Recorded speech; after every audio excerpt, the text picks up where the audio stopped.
awesome. Did you hear the difference? The broken tone and vibration versus the solid, the ferrous versus the non-ferrous. Finally, we have a pinpointer that can ID ferrous versus non-ferrous. It's a new Profine 35 by Minelab. Just got this in the mail today. Wanted to show you guys really quickly before I run out the door. Ferrous tone ID, 2 different responses help you identify ferrous junk from non-ferrous treasure. Has adjustable sensitivity. It's waterproof up to 10 feet, 3 meters. Tie-Viz, obviously, audio and vibration, holster and lanyard with a battery included, $129 USD. This is going to be hard to beat, you guys. I've been wanting a new pinpointer with this capability for a long time. I'm going to have to go out into the field and do a little bit more testing with this. I had a chance really quickly at Detectival to use it, and I was super impressed with it. It was kind of overshadowed by the Equinox at Detectival. But anyway, I just wanted to throw this out here really quickly for you guys to see this, and a more in-depth review will be on the way. See ya.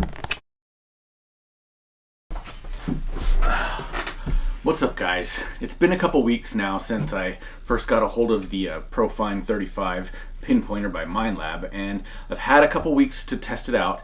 I've got to say, I'm very, very impressed with its ability to discriminate between ferrous and non-ferrous targets. This comes in really handy, especially if you're in an iron-laden site and you're coin hunting, because how many times have you gotten inside of that hole and you start probing around and you pull out a nail, and then you stand back up and you get your machine out, and then you hit it and you hear a high tone in there still, so you get back down and you pull out another nail and then you stand back up, and this process goes on forever. This takes a lot of that up and down sequence out of the picture, so you can just stay down and listen for that non-ferrous target, pull your coin out, get up, rescan the hole, because that's what we do. It's good practice to do that, and move on. It saves you a lot of time. I'm especially digging that this is fully submersible, and I know a lot of people have talked about, its abilities for hunting in underwater situations and coin hunting, but no one has talked about its potential for prospecting yet. This is going to be an amazing tool for those people that like to do sniping and crevicing in rivers and things like that, where you go down and you stick this in some cracks in bedrock and you just listen for that non-ferrous tone. And this essentially becomes like the world's smallest metal detecting coil, and it gets you into a lot of places where gold likes to hang out, and no one has talked about that yet. So we're going to test it on some gold here today as well, so we can kind of get an idea about how sensitive this would be for gold prospecting applications. For that, we're going to use this as a measuring device. I want you guys to see how small this gold is that we're going to be testing. Can you even see that? I mean, that is teeny, teeny, tiny. Look how small that is. I'm not proud of it. Yeah, I'd like to find bigger gold. Who wouldn't?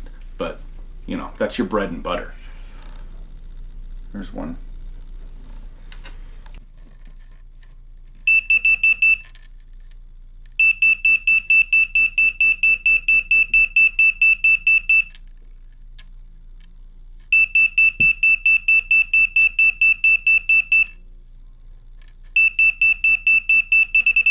As you can see with the sub-gram gold nugget, you've got to be about a 1/4 inch or less away before the pinpointer will start detecting it. That's actually really good for how teeny tiny that little nugget is. On the big one, you got to get it about 1/2 inch, 3/4 of an inch away before you start hearing the pinpointer hit on it.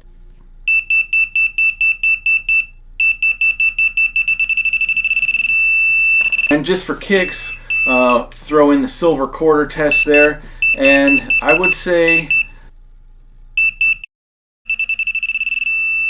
the test that I found to be most interesting was how good this can ID iron within about an inch.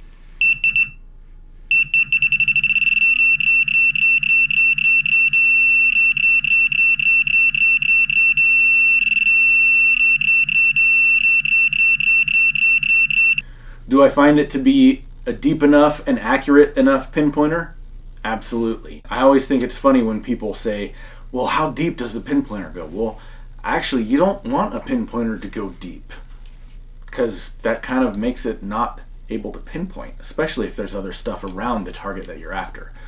the ID on this, the fact that it works within about an inch or so, will save you a lot of heartache chasing around those iron targets that are in the same hole as your coins. Thanks for watching. Please don't forget to check the description for the in-depth write-up on Minelab's Treasure Talk blog site. There's a couple other Minelab ambassadors that did excellent write-ups on this already. I highly recommend you check those out. See you next time.